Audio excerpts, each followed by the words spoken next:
de casa. Hoje eu gostaria de trazer uma mensagem onde eu vou tentar me ater exclusivamente aos aspectos espirituais e falar bem pouco das questões sociais que envolve, esse tema que eu vou falar, que é sobre uma reflexão cristã sobre racismo. E claro, eu não vou dar aula de racismo, não vou falar nada sobre questões raciais com tanta profundidade. Eu deixo um convite aberto para aqueles que quiserem depois, posteriormente, conversar sobre isso. Mas eu quero fazer um paralelo entre a igreja de Coríntios, a sociedade que a igreja de Coríntios estava situada, e como a igreja de Coríntios e a unidade, como o corpo de Cristo, como a igreja naquele lugar, lidava com os problemas de sua geração, com os problemas ali da sua sociedade, com os problemas em seu entorno. E antes disso, eu gostaria de fazer uma breve oração, e aí da sua casa eu gostaria que você orasse, intercedesse por mim, para que Deus me desse graça, para que eu possa falar tudo aquilo que Ele ministrou e colocou no meu coração, e também para que as minhas emoções não ultrapassem os limites que o Espírito Santo colocar para mim, porque esse tema é um tema muito pessoal para mim. Então, eu peço que você esteja orando e intercedendo por isso, amém? Deus, obrigado por essa manhã, obrigado por esse mais um domingo na Tua presença, na Tua casa. Obrigado, Senhor, pelo privilégio de cultuarmos, exaltarmos o nome do Senhor. Obrigado, Pai, que mesmo diante de tanta luta e dificuldade, eu tenho o privilégio de poder estar aqui louvando, adorando e fazendo aquilo que mais me deixa feliz, Pai, que é pregar o Evangelho, falar do Teu amor. Que hoje eu possa ser conduzido pelo Teu Espírito Santo, não pela minha razão e minhas emoções, mas que eu possa, Pai, transmitir aquilo que o Senhor falou tão profundamente ao meu coração, a cada um dos meus irmãos, em cada lar, em cada casa. Eu Te agradeço e peço, continua conosco, falando com cada um de nós, em nome de Jesus. Amém? Então, talvez você se pergunte assim, e possa, diante desse tema, diante dessa proposta de pregação hoje, o Edinho vai falar sobre racismo, e talvez você fale assim, Edinho, mas a gente já está passando por tanto problema, Então a gente está passando por um problema de saúde, por uma epidemia, uma pandemia que assola o mundo todo, uma coisa nunca antes vista, e já é um grave problema isso que a gente está vivendo. A gente tem um problema econômico sem precedentes que está deixando todo mundo ansioso, todo mundo preocupado, todo mundo desconfortado, com um certo desconforto com tudo que está acontecendo. E o Edinho ainda vem trazer mais um problema. A gente vive um problema de isolamento, as pessoas não estão se vendo, as pessoas estão perdendo seus empregos. E o pior, as pessoas estão morrendo. A gente já tem uma contagem que hoje já vai passar dos 43 mil mortos só no Brasil, 7 milhões de infectados no mundo, milhares de pessoas mortas. E aí você vem trazer mais um problema, o mundo levanta mais uma questão. E por que eu acho que é importante a gente falar disso? Porque a gente está enfrentando uma epidemia, ou a gente começou a falar de doença, dessa epidemia, de dezembro para cá. A gente tem falado dessa questão econômica, dessa crise econômica sem precedentes, de alguns meses, de 2, 3 meses para cá, quando começou os períodos de isolamento. A gente tem falado talvez de uma crise de governabilidade, que o país está enfrentando problemas entre os poderes e tudo mais, mas a gente está vivendo isso, nos últimos 6, 7 anos, desde 2013 que a gente tem enfrentado problemas na política do Brasil. A gente tem enfrentado crises que têm acontecido, essas hoje, que estão incidindo diretamente nas nossas vidas há pouco tempo. O racismo é um problema que existe há 200, 300 anos. E ele, na nossa geração, na nossa sociedade brasileira, ele foi muito bem escondido, ele é muito bem, como eu posso dizer, muito bem disfarçado. E por ser bem escondido e bem disfarçado, a gente cai na ilusão de que ele não existe, ou de que toda vez que alguém levanta esse questionamento para falar sobre isso, gera polêmica, é uma conversa que incomoda, que tira as pessoas do lugar delas, que questiona privilégios, questiona uma série de coisas e sempre gera um desconforto. Quando não, acusações de pessoas sendo conhecidas como vítimas e coisas do tipo. Mas Eu quero trazer uma reflexão cristã sobre tudo isso, sobre essa sociedade, sobre o mundo, sobre essa questão do racismo, sobre a igreja, como que a igreja pode atuar, qual que é o papel da igreja em todo esse processo. E eu gostaria de ler em Coríntios, capítulo 12, que diz assim, a partir do versículo 12, a carta de Coríntios, depois eu vou dar uma introdução sobre essa carta, quando essa carta é escrita, mas primeiro vamos ler ela. Ora, assim como o corpo é uma unidade, embora tenha muitos membros, e todos os membros, mesmo sendo muitos, formam um só corpo, assim também com respeito a Cristo. Pois em um só corpo todos nós fomos batizados em um único Espírito, quer judeus, quer gregos, quer escravos, quer livres, e a todos nos foi dado o beber de um único Espírito. O corpo não é composto de um só membro, mas de muitos. Se o pé disser, por que não sou mão, não pertenço ao corpo, nem por isso deixa de fazer parte do corpo.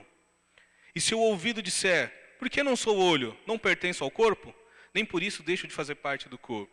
Se todo o corpo fosse olho, onde estaria a audição? Se todo o corpo fosse ouvido, onde estaria o olfato? De fato, Deus dispôs cada um dos membros no corpo segundo a sua vontade. Se todos fossem um só membro, onde estaria o corpo? Assim há muitos membros, mas há um só corpo. O olho não pode dizer à mão, não preciso de você, nem a cabeça pode dizer aos pés, não preciso de você. Pelo contrário, os membros do corpo, que parecem mais fracos, são indispensáveis. E os membros que pensamos serem menos honrosos, tratamos como especial honra. E os membros em que nós são indecorosos, são tratados com decoro especial. Enquanto os que em nós são decorosos não precisam ser tratados de maneira especial, mas Deus estruturou o corpo, dando maior honra aos membros que dela tinham falta, a fim de que não haja divisão no corpo, mas sim que todos os membros tenham igual cuidado uns pelos outros. Quando um membro sofre, todos os outros sofrem com ele. Quando um membro é honrado, todos os outros se alegram com ele. Ora, vocês são o corpo de Cristo e cada um de vocês individualmente é membro desse corpo. Amém? Até aí. Essa carta de Coríntios, o apóstolo Paulo, quando ele escreve essa carta, é por volta do ano 55 depois de Cristo, ou seja, após a morte de Jesus ali aos 33, 34, não se tem uma definição exata sobre a idade com a qual Cristo morre. Mais ou menos ali uns 15 a 20 anos depois, o apóstolo Paulo, convertido, fazendo o seu trabalho missionário ali, fazendo as suas viagens missionárias, ele se estabelece na cidade de Coríntios. Essa carta, ela ocorre quando Paulo está fazendo a sua segunda viagem missionária. Ele vai para Filipos, Tessalonicenses, passa em Bereia. Em Filipe e Tessalonicenses ele foi expulso das cidades, ele quase morreu naqueles lugares. Ele vai para Bereia, onde ele encontra um refrigério ali, ao ponto dele dizer que aqueles que são de Bereia, eles se dedicavam mais ao conhecimento, ao questionamento, a verificar se realmente tudo aquilo que o Paulo estava ensinando era verdade, era de Cristo.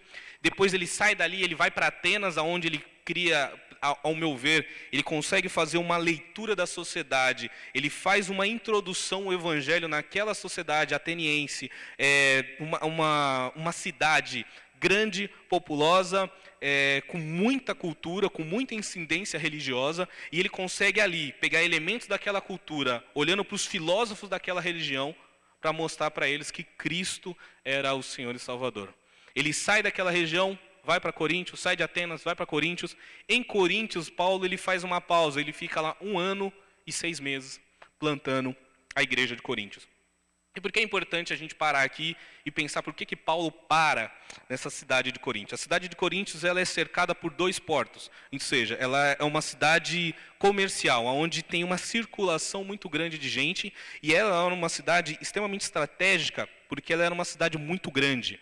Para você ter ideia, na época que o apóstolo Paulo está escrevendo essa carta, estima-se que a cidade de Coríntios tinha mais de 500 mil habitantes, ou seja, não perde em nada para uma cidade de porte grande da nossa região metropolitana aqui de São Paulo e de outras regiões do nosso país. Então, era uma cidade rica, próspera, influente, onde tinha uma circulação enorme de gente, e tinha também algumas outras questões. Essa cidade de Corinto era uma cidade nova, porque ela havia sido destruída tempos atrás por terremotos, por invasões. Então era uma cidade em reconstrução, era uma cidade nova. E nessa cidade nova tinha um templo, lá em Corinto, um templo de uma deusa chamada Afrodite. E nesse templo havia mais de 1000 prostitutas sacerdotisas, que ao final dos dias, que ao final do dia, quando raiava a noite, elas desciam para a cidade para ter relações sexuais com aqueles que quisessem pagar. E essas relações sexuais de prostituição não era só uma relação de prostituição, era um ato também religioso esse processo. Então, o apóstolo Paulo, ele para nessa cidade, ele começa a observar tudo isso, ele começa a ver as especificidades dessa sociedade, que era uma sociedade extremamente promíscua, uma sociedade extremamente vaidosa com questão à luxúria e ao dinheiro. E o apóstolo Paulo, ele estabelece ali por 1 ano e 6 meses e fala, aqui é um excelente lugar para abrir uma igreja. Talvez eu e você, quando olhássemos para essas características, falasse assim, não, esse lugar não vai prosperar. Abrir igreja aqui não vai dar certo. Olha quantos problemas, quantos empecilhos, quantas coisas jogando contra se abrir uma igreja neste lugar. E para o apóstolo Paulo, para Deus, aquilo era um lugar estratégico. Talvez eu e você, a gente olha para a localização, né? Eu já ouvi muitas vezes esse relato aqui dentro da nossa igreja, por isso o quanto é difícil ter igreja neste lugar, na Aldeia da Serra, nessa região, o quanto é difícil. E quando eu olho para o relato de Coríntios, eu acho que Deus fala para mim e para você, fala assim, então, é um lugar perfeito para abrir uma igreja. É um lugar perfeito para instalar uma igreja. Mas as características da aldeia é A, B, C, D, X, Y, Z. E Deus fala, perfeito, é por isso que eu vou abrir uma igreja aí. É por isso que aí precisa de uma igreja. É por isso que aí, como diz a palavra, onde abundou um pecado, superabundou a graça. É por isso que aí precisa de homens e mulheres fazendo a diferença, levando o evangelho aos corações. E o apóstolo Paulo, ele estabelece essa igreja em Corinto, e depois ele vai para uma outra cidade, Éfeso.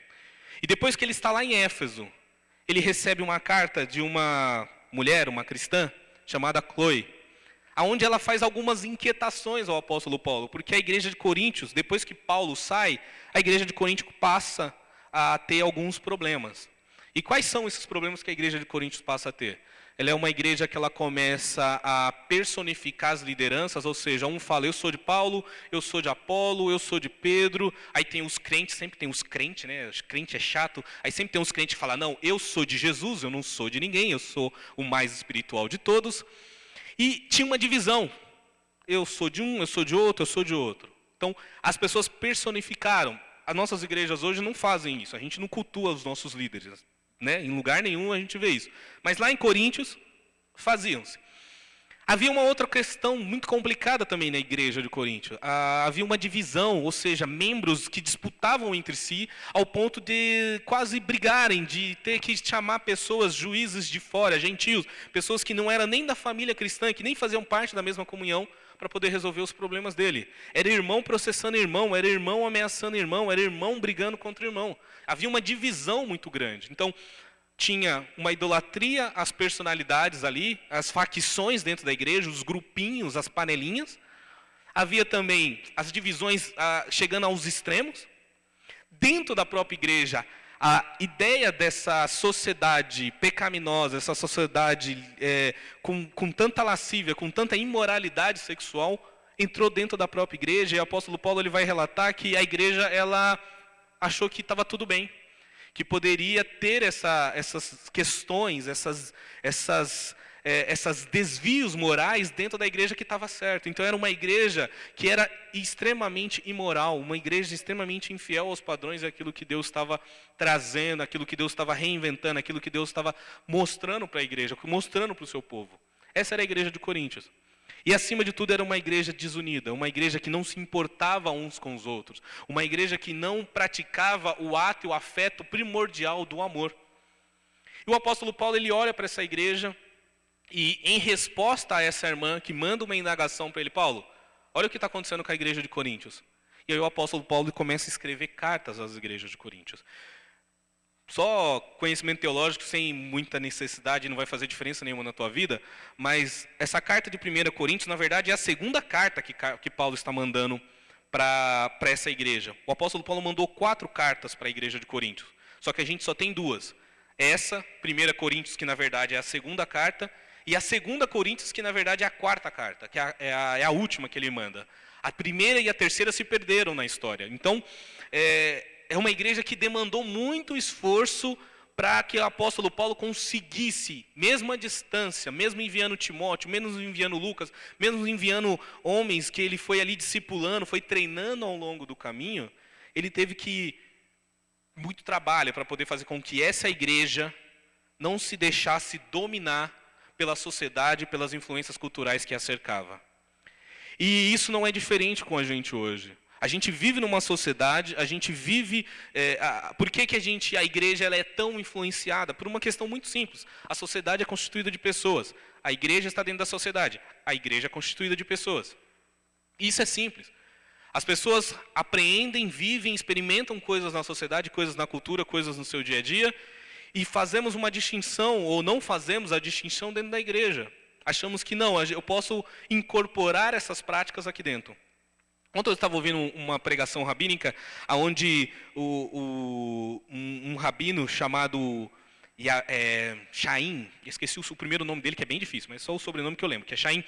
E ele é um dos rabinos mais importantes para a cultura judaica, hoje ainda, no século 21. E ele fala o seguinte, que o problema dos judeus na diáspora é que eles assimilaram a cultura com muita facilidade. Eles permitiram que as tradições, os dogmas, as doutrinas, os ensinamentos dele se assimilassem, se misturassem, fizessem uma junção com a cultura da qual eles foram parar, com a cultura, os povos, os países dos quais eles foram dispersos. E isso fez com que eles se enfraquecessem na sua tradição e, logicamente, ali desobedecessem e fizessem algo contra Deus. Mas o apóstolo Paulo está mostrando isso para mim hoje. Ele mostra como que uma igreja ela pode ser suscetível à sociedade, ela pode ser suscetível aos problemas da sociedade. E ela pode, muitas vezes, reproduzir os problemas da sociedade. Quando ela deveria se manter uma postura totalmente diferente, ela pode reproduzir, ela pode perpetuar, ela pode incorporar nas suas práticas o que está acontecendo de errado lá fora. E essa é uma das coisas que a gente precisa fazer. O apóstolo Paulo ele faz uma crítica, ele traz toda uma reflexão crítica da sociedade, mas ele não isenta a igreja de uma autocrítica. Ele não isenta o próprio corpo, ele não isenta as pessoas que estão ali frequentando, fazendo parte daquele grupo, de olhar ao seu redor e falar, olha, mantenha-se fiel àquilo que Deus está propondo na sua palavra. Mantenha-se fiel àquilo que Deus está nos oferecendo. E isso era o que acontecia com a igreja de Corinto. O apóstolo Paulo precisou criar toda essa distinção.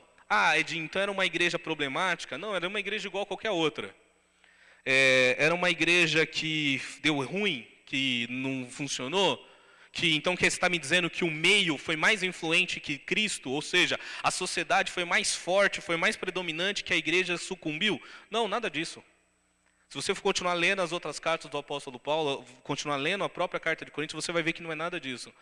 Porém, existe uma necessidade constante de uma autorreflexão das nossas práticas como cristão, como igreja, e uma autorreflexão de como essa igreja está influenciando a sociedade. O apóstolo Paulo, quando ele planta a igreja de Corinto, ele tinha um objetivo muito claro e específico. Queremos influenciar essa sociedade, queremos modificar essa sociedade, queremos que esse culto, essa idolatria a Deus Afrodite caia por terra, queremos que as pessoas aqui, esses pagãos que passam aqui diariamente por esses portos, sejam salvos, e por onde eles forem, eles levem o evangelho de Jesus, o evangelho seja espalhado. Tinha intenção, tinha objetivo, tinha clareza de propósito. O Espírito Santo estava direcionando. O apóstolo Paulo não foi parar em Corinto porque ele quis.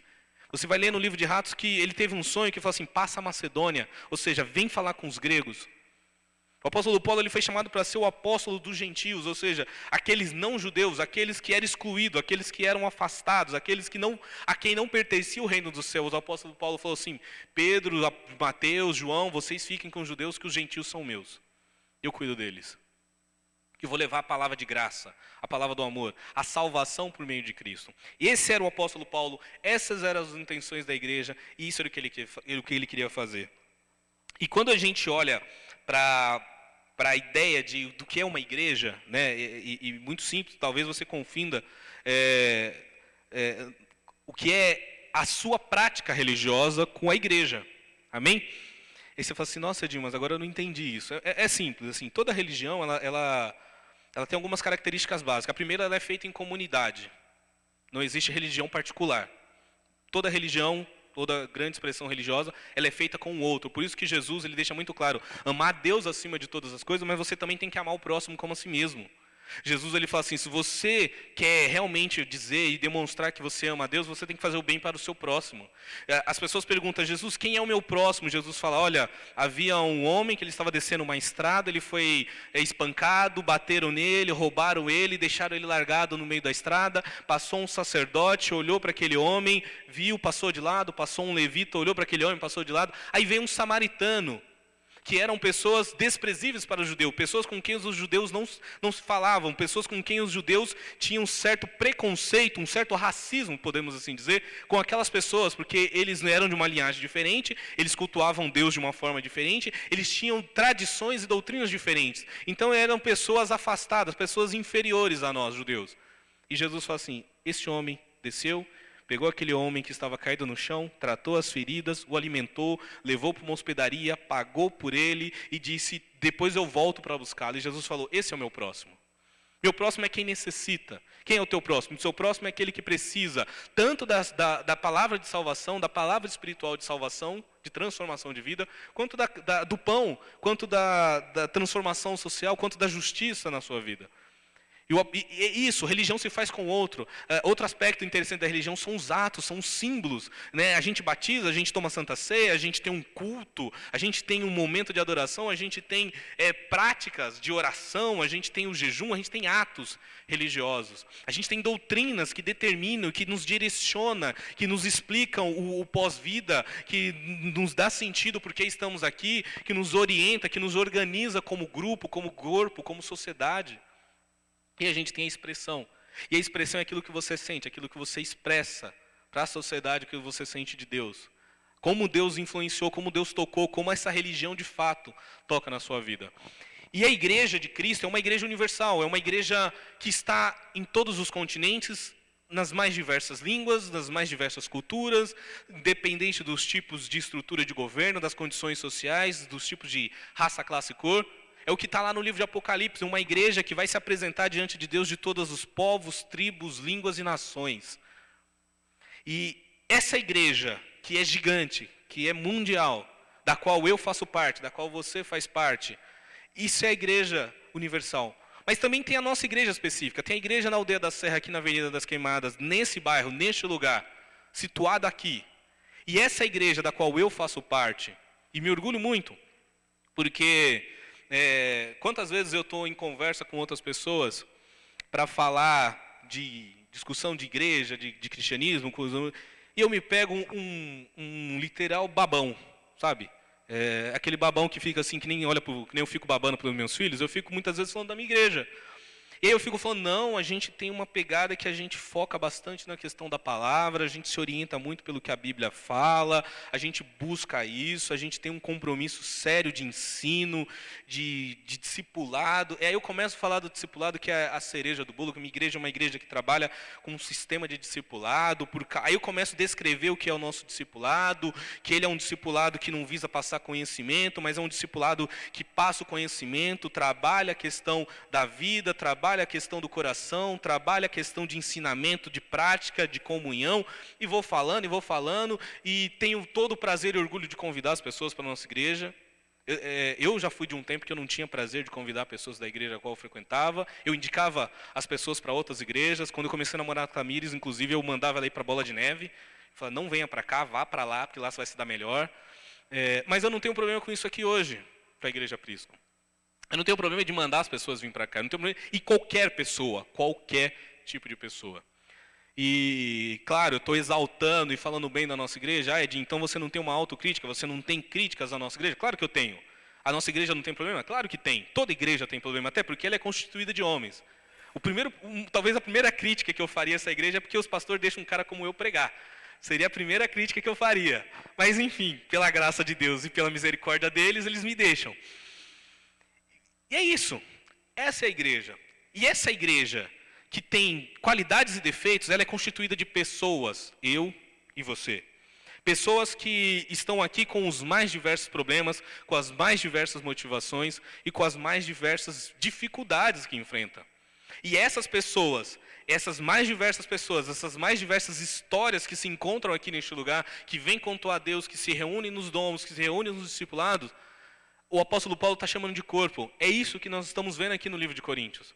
Ele está falando, esse é o corpo.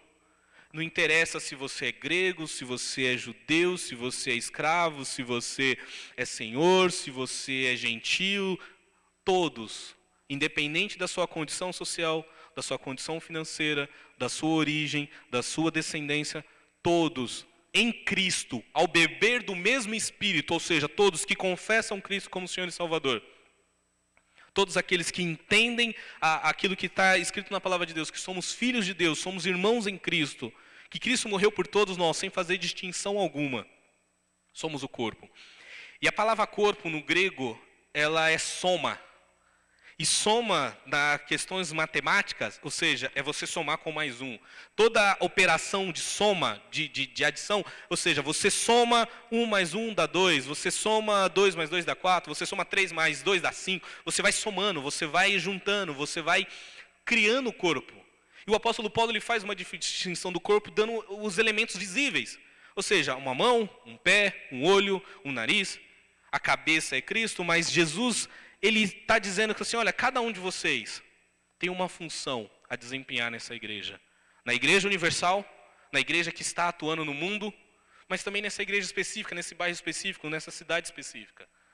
Você, cada um de nós, eu tenho, o pastor tem, o irmão que toca tem, a irmã que cuida das crianças, é você que está sentado no culto, não faz talvez nada diretamente com a igreja, mas você tem uma função lá para fora, para a sociedade, porque você leva o evangelho, você é corpo, você soma. Somamos quando nos unimos, somamos. Por isso que a gente tem que estar junto, por isso que mesmo com as redes sociais nos possibilitando cultuar a Deus, pregar o Evangelho, estarmos juntos falando de Jesus, mas a gente sabe que isso não está certo. A gente sabe que eu tinha que estar junto, eu tinha que estar com você, olhando no olho, trocando experiências. E isso faz com que a gente cresça, que o corpo cresça, se desenvolva e cada vez mais membros venham fazer parte.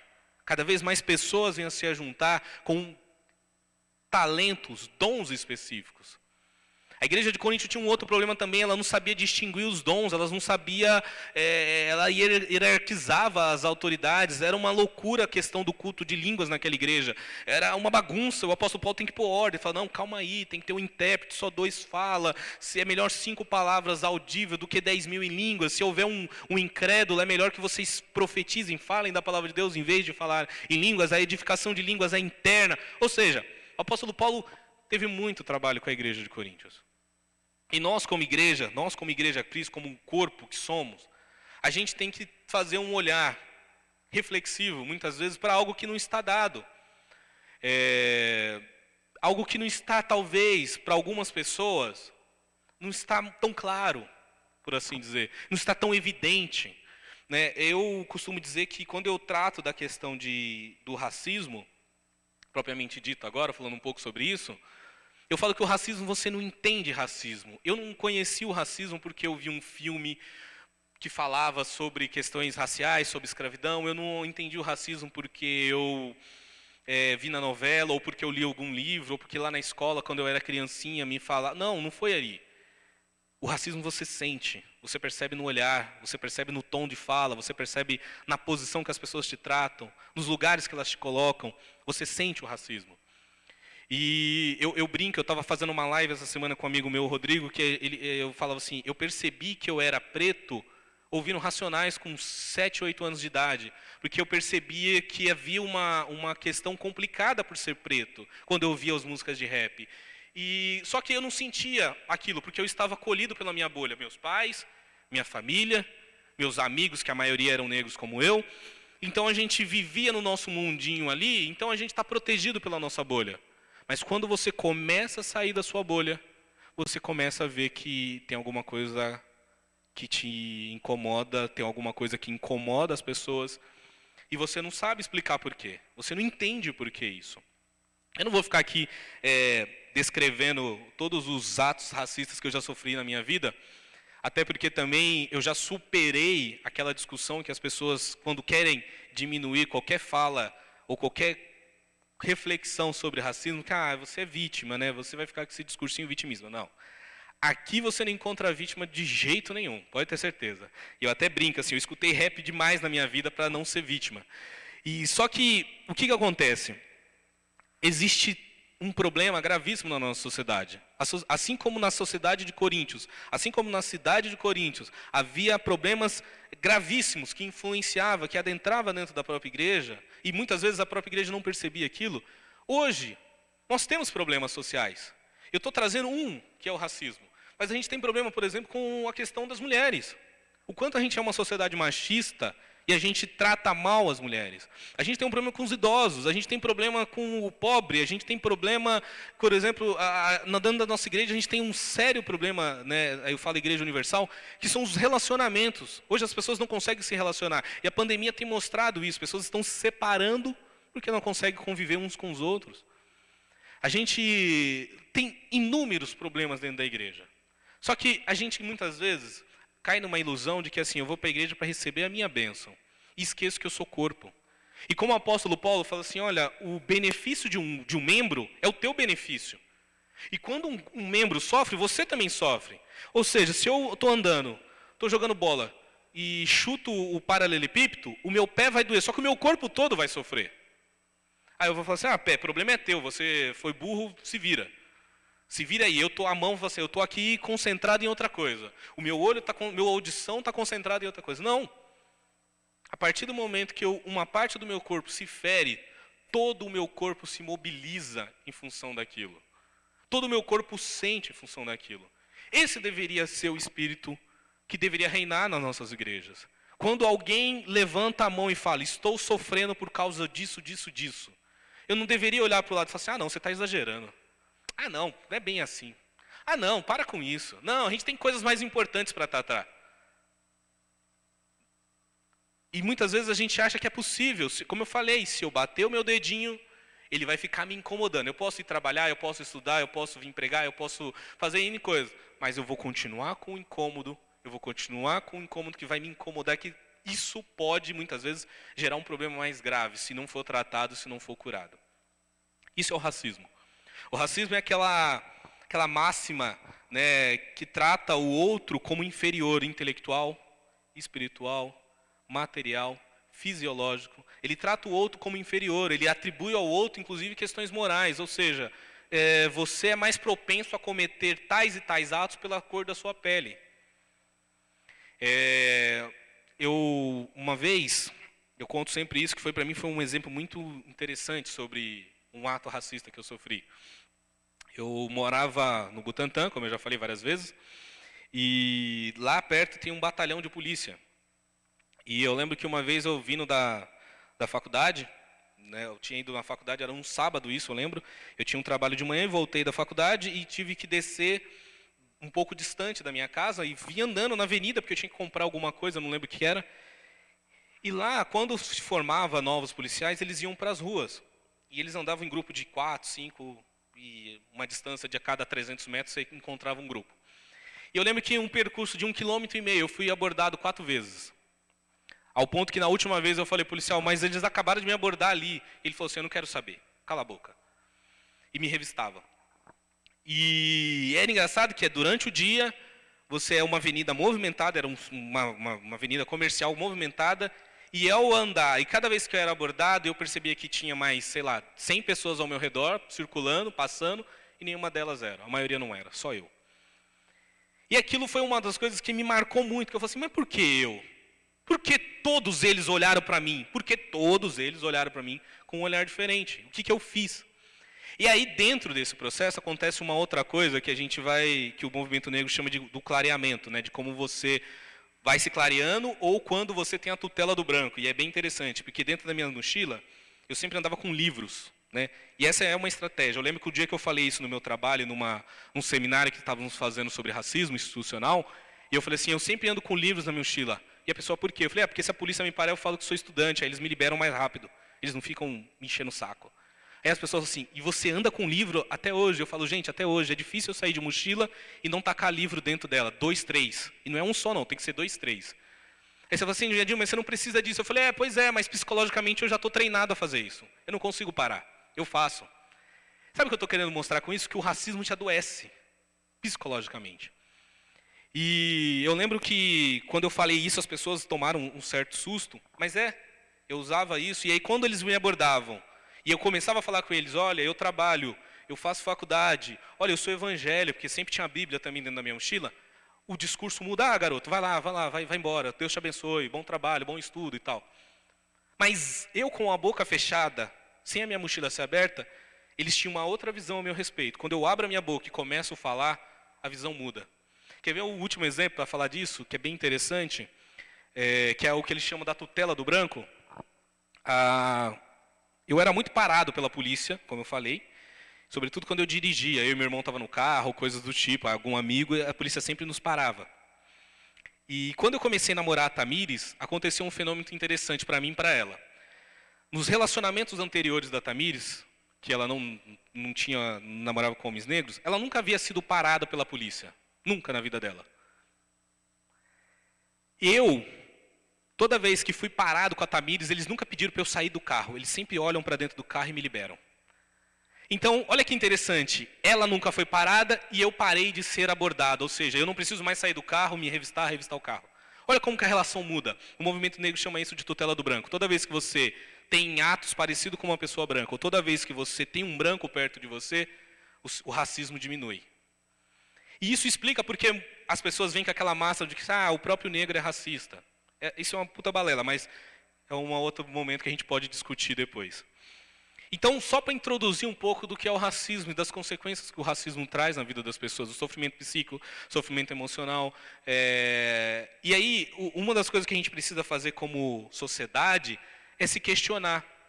Para combater o racismo, você precisa ter um olhar antirracista, ou seja, você precisa olhar para os lugares e perguntar, cadê os negros deste lugar? O Chris Rock, que é um comediante que escreve aquela série Todo Mundo Odeia o Chris, ele contando num episódio de stand-up, ele faz uma coisa interessante. Ele mora num condomínio talvez parecido com esses aqui da aldeia, que ele fala que é lá em Nova Jersey, que é um condomínio que tem centenas de casas luxuosas, lindas e maravilhosas. E ele fala que no condomínio dele tem 4 pessoas negras. Uma cantora, o Jay-Z e o Ed Murphy. E ele. E ele conta assim, ele faz uma relação interessante, que ele fala assim, o Jay-Z, pós-Tupac, Notório Biggs, é um dos maiores rappers da nossa geração.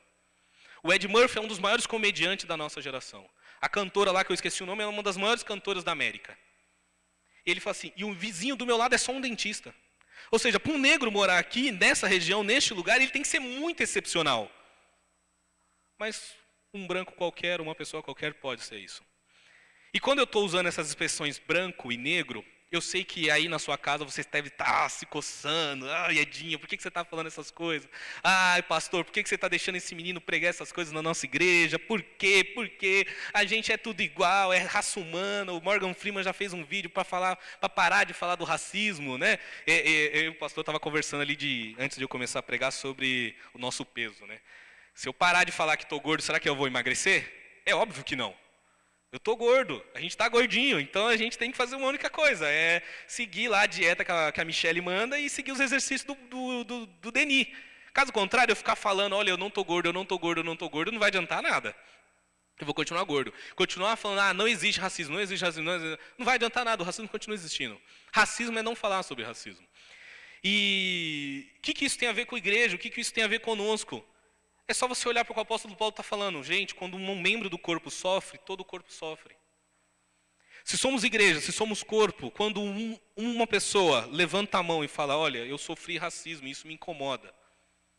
Ou quando a sociedade está dizendo, existe racismo, isso nos incomoda. Nós como igreja devemos parar, olhar e falar assim, peraí. A gente quer influenciar a sociedade e a gente quer ser influenciado aqui dentro com tudo que a gente faz pelo Evangelho. Então a gente precisa olhar e dizer, peraí, tem alguém no corpo sofrendo. Assim como se a gente sabe que tem pessoas desempregadas, a gente tem que olhar e falar assim, peraí, tem gente no corpo sofrendo. Se tem algum casal, se tem alguém passando problema no casamento, a gente tem que olhar para o corpo e tem que falar, tem alguém no corpo sofrendo. Se tem alguém com problemas da questão homoafetiva, a gente tem que olhar e falar assim, tem alguém sofrendo no corpo. E se ela sofre, eu também vou sofrer. O que eu quero dizer qual que é o principal papel da igreja nesse processo para discutir uma reflexão cristã sobre o racismo? É que a igreja tem que pensar sobre racismo. E que a igreja tem que fazer um olhar e dizer como que eu posso colaborar. E como eu posso ouvir a dor daqueles que estão dizendo, não negar. E não simplesmente... eu até fiz uma crítica no meu Instagram quando eu vi muitos pastores usando Martin Luther King, quando começou as primeiras revoltas, né, com relação ao que aconteceu nos Estados Unidos e começou a pegar fogo pelo mundo. E não adianta você dizer, mas isso aconteceu nos Estados Unidos, não tem nada a ver com o Brasil. Não, no Brasil a gente se mata muito mais, só que a gente não vê. Aquilo foi um ato que é muito inaceitável para qualquer ser humano ver alguém ser executado na frente das câmeras ali. Você como humano, você não consegue aceitar aquilo. Independente se fosse outra pessoa, se não fosse um negro, você não aceitaria também. E não dá mais, a gente vive numa sociedade global. A gente não está mais na igreja de Corinto, que é uma igreja fechada, que o apóstolo Paulo precisa falar com carta. O que eu fizer aqui nessa igreja hoje, de bom ou de mal, pode ganhar o mundo. Amanhã pode estar no Japão. Milhares de pessoas podem vir a conhecer a igreja Prisco pelo que eu fizer de bom ou de mal nesse lugar. Porque é um mundo conectado, é um mundo globalizado. Então, o que acontece lá, reverbera aqui. O que acontece aqui, reverbera lá do outro lado do mundo. A gente é uma sociedade conectada, a gente é um mundo conectado. E a igreja tem que ter esse papel de refletir e de pensar como o corpo pode estar sofrendo e eu não estou percebendo. Como que aquela dor no meu pé está incomodando e como que eu faço para poder sarar essa dor no pé? Porque essa dor está atrapalhando o corpo inteiro. Essa dor pode impedir com que o corpo avance. Imagine se eu estou com um problema no meu pé e preciso correr, com o meu pé doendo eu não vou conseguir correr. Imagine que Deus tem algo para a nossa igreja, que Deus tem algo para o nosso movimento, que Deus tem algo para a igreja brasileira, que Deus tem algo para o ministério. Só que há tantas feridas no corpo que o corpo fala assim, não consigo ir rápido. Eu não consigo alcançar o que Deus está prometendo para a gente. Porque tem muita dor. Tem dor que é escura, tem órgãos lá dentro, ou seja, o meu coração, o meu pulmão, o meu fígado, o meu rim, que não está visível como uma mão, uma orelha, um nariz, pode estar acometido de uma célula cancerígena, e aí? É um sofrimento tão interno, tão escondido, que a gente não enxerga. Muitas vezes você pode se perguntar, mas por que tal coisa acontece com tal pessoa? Ou por que ela sente, experimenta e vê dessa forma? Às vezes são questões raciais que ela não fala, ela não consegue expressar. Porque dói muitas vezes falar disso. Dói muitas vezes saber que você é julgado pela cor da sua pele e não pelo que você tem. É o que eu falei, quando eu era abordado era pela cor da pele. Quando eu abria a boca, o julgamento mudava. Porque eles falam, olha, garoto instruído, sabe falar bem, faz faculdade, não sei o quê, libera ele. Então eu tenho que estar sempre falando para poder ser alguém, para poder ser aceito. Isso é uma coisa que é muito esforço, dói muito. Só que muitas vezes a gente não fala. Muitas vezes você busca, encobre os seus problemas. O racismo, ele não interfere só na relação pessoal da pessoa. O racismo, ele está na relação política, na relação econômica, na relação educacional, na relação de oportunidades. Ele atravessa todos esses cantos. Para você ter uma ideia, a religião evangélica é a religião mais negra que existe no Brasil. É 54% de negros dentro das igrejas evangélicas. E você tem um percentual de no máximo, 12% de pastores negros. A religião mais negra tem menos líderes negros. Ou seja, os processos de liderança são sempre de homens brancos, de mulheres brancas. Mulheres nem tanto, porque a gente tem um outro problema que é uma outra discussão para falar de mulheres. É o outro problema que a igreja precisa saber lidar. A igreja vai resolver o problema do racismo no mundo? Não vai. A igreja vai resolver o problema do racismo na cidade de Barueri? Não vai. Mas a igreja pode tratar dos problemas. A igreja pode ter um olhar atento. Eu nunca experimentei nenhum ato racista na igreja Prisco e nunca vi nenhum ato racista na igreja Prisco. Graças a Deus por isso. E me sinto muito feliz, me sinto muito bem por isso. Mas a gente pode estender esse olhar bom que essa igreja tem para outros cantos. Você, como um cristão, como um membro do corpo, pode levar esse olhar cristão para dentro do seu trabalho, para a sua faculdade, para todo lugar que você está, e toda vez que você vê um ato de racismo, você poder se posicionar contra. Você poder ter um olhar contra. Conhecer, ser antirracista é primeiro dar oportunidades, é segundo ver as contribuições que pessoas negras têm a oferecer. As pessoas adoram usar o Martin Luther King para falar de pacifismo, né? Começa a ter quebra-pau, começa a ter gente na rua protestando, as pessoas pegam os vídeos do Martin Luther King, foto do Martin Luther King, frase do Martin Luther King, fala, olha, é um pastor pacífico, ele não brigou. E é geralmente pessoas que nunca leram nada, nunca viram nada, não entendem nada de Martin Luther King. Martin Luther King não foi um passivo, ele foi um pacifista. Ser passivo é diferente. Ele está diante do presidente dos Estados Unidos que está dizendo, olha, não vou trabalhar essa questão de votação aí para negro, porque isso aí vai dar dor de cabeça, vamos cuidar de outras coisas? Ele fala, bom, se você não cuidar da questão do direito do negro poder votar, não tem conversa com você. Você acha que isso é ser pacífico? Ele está declarando guerra ao presidente dos Estados Unidos. Martin Luther King era conhecido, visto pelo FBI como o inimigo público número 1 em 1968. O comunista número 1 da nação. E ele não foi morto porque ele libertou os negros. Ele foi morto porque ele queria a igualdade econômica entre brancos e negros. Aí mataram ele. Uma coisa é você ter o direito ao voto, outra coisa é você querer ter condições econômicas e financeiras iguais. Aí já está pedindo demais. E é por isso que ele morreu. E quando eu vejo pastores e pessoas usando a figura do Martin Luther King para justificar ou para abafar o discurso do oprimido, para dizer, olha, pare de reclamar, fique em paz, coloca na mão de Deus, ora. Eu fico imaginando se Martin Luther King, inclusive, ficasse só orando e não fizesse nada, não tivesse uma postura diferente. As relações, para acontecer no macro, elas precisam primeiro acontecer no micro. As discussões, o debate, a reflexão, o entendimento, a sua oração, a sua mensagem de esperança para uma pessoa que sofreu racismo, e você pode dizer para ela, assim, olha, eu sei que você pode, talvez você encontre alguém que sofra racismo, ou que sofreu, ou você conheça alguém, ou você tenha sofrido, você fala assim, nossa, tá, e a igreja? Sabe o que a igreja vai dizer para você, tem que dizer para você, e tem que fazer para você? A igreja tem que olhar para você, te abraçar e dizer, vem aqui porque aqui você é corpo. Aqui a sua dor é sentida por todos. Aqui o seu sofrimento é sentido por todos. Aqui você encontra refrigério, aqui você encontra paz. Aqui você encontra um Deus, aqui você encontra um Salvador que vai trazer cura para a tua ferida, que vai pôr um bálsamo na tua dor. É aqui. E sabe quem vai passar esse remédio? Somos nós. Quem vai te ajudar a superar os seus crises, os seus traumas, a curar suas feridas da alma, do coração, é a minha relação com você. É a nossa comunidade, é a nossa vivência em corpo, é a nossa comunhão. O Rodrigo, na live que a gente estava fazendo, ele falou uma coisa tão forte, que ele falou assim, a igreja brasileira não sabe o que é fazer Santa Ceia, porque como você é capaz de fazer Santa Ceia com todo o corpo ferido, dividido, cada um sofrendo isolado no seu canto? Que Santa Ceia é essa, que a gente está, cada um se preocupando só consigo, quando a gente devia estar mais preocupado com a dor do outro? A gente está mais preocupado com o que o outro está sofrendo. E isso é um apelo. Uma reflexão sobre racismo é isso. Uma reflexão cristã sobre racismo é isso. O apóstolo Paulo, ele quebra as barreiras do racismo quando ele fala, olha, não existe grego, não existe judeu, não existe escravo, não existe livre, não existe gentil. Ele vai pegando todas as categorias e vai dizendo, olha, diante de Cristo vocês são todos iguais, sim, diante de Cristo. O problema é que diante dos homens nós não somos. E por não ser diante dos homens, nós nos ferimos. Mas aqueles que pregam, e a igreja do Cristo vivo, a igreja do Cristo Salvador, a igreja do Cristo da cruz, é o que está lá no livro de Apocalipse.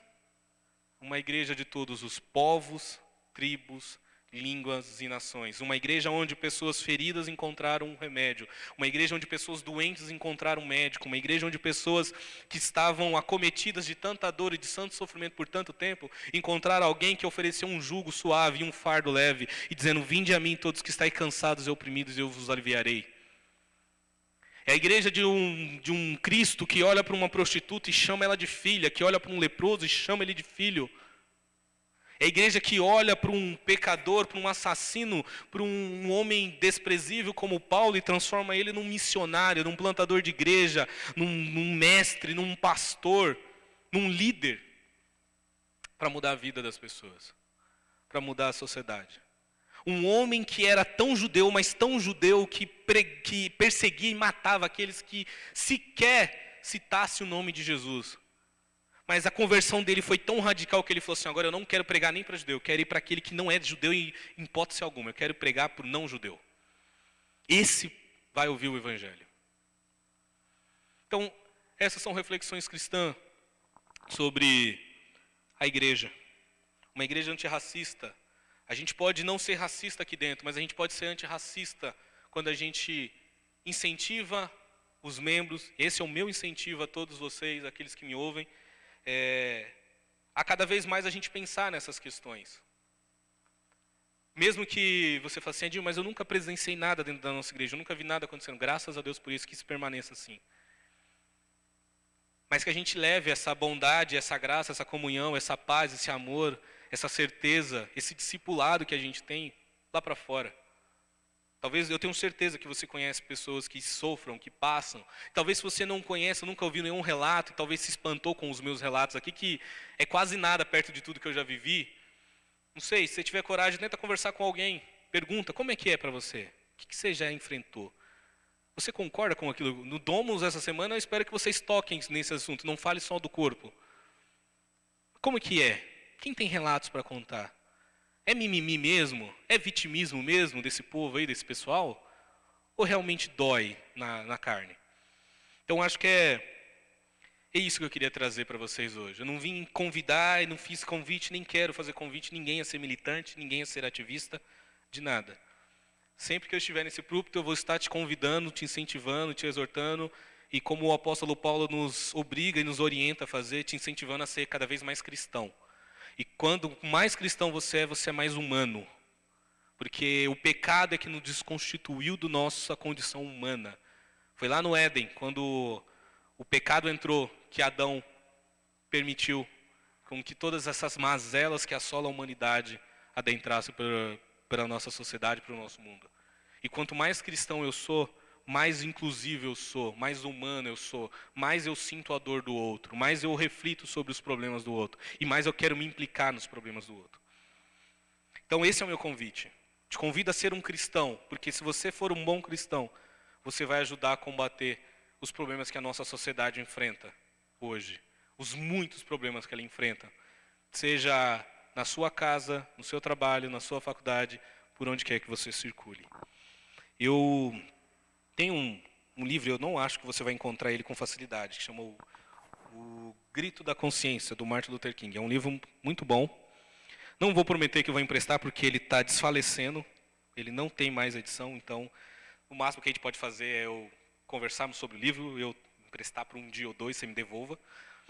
Mas tem quando eu li esse livro em 2005, mexeu muito comigo. E ele escreve aqui no finalzinho, ele tem um sermão que ele fez no Canadá em 1967. E em 68 ele é morto. E ele fala o seguinte: sim, eu também sou vítima de sonhos adiados, de esperanças deslaceradas, mas apesar disso eu ainda tenho um sonho, porque como vocês sabem, a gente não pode desistir na vida. Quando se perde a esperança, perde-se também aquela vitalidade que faz com que a vida continue, aquela coragem de existir e de prosseguir. Apesar de tudo, por isso, hoje em dia, eu ainda tenho um sonho. Eu tenho um sonho de que um dia, homens se ergam e percebam que são feitos para viver uns com os outros, como irmãos. Esta manhã, ainda tenho um sonho de que um dia, todos os negros desse país, todas as pessoas de cor do mundo serão julgadas com base no caráter e não na cor de sua pele. E de todos os homens os respeitarão por dignidade, valor e personalidade humana. Eu compartilho do mesmo sonho desse pastor batista, negro, que foi e é referência para o movimento, para igrejas, e para tudo aquilo que ele entendeu de Cristo, que é, como cristão, eu preciso promover a unidade do corpo, e como cristão, eu preciso cuidar das feridas, eu preciso cuidar daquele que se fere, daquele que está sofrendo. Amém? Eu vou parar por aqui, senão eu vou ficar falando muito, e geralmente eu prego demais, eu estou cada vez tentando corrigir isso, mas está difícil. Vou fazer uma oração e que Deus venha tá te abençoando, que você tenha um coração realmente aberto para refletir sobre tudo isso que eu falei. Que se você quiser conversar comigo particularmente sobre essas questões, se você tiver alguma coisa, dúvida, não consegue entender, eu estou aberto ao diálogo para a gente conversar sobre isso e poder passar tudo aquilo que eu sei, tudo aquilo que eu entendo sobre essa questão. Mas o principal que eu quero que você fique hoje é que, como cristão, como igreja, nós somos corpo e nós temos que cuidar de uns dos outros. Amém?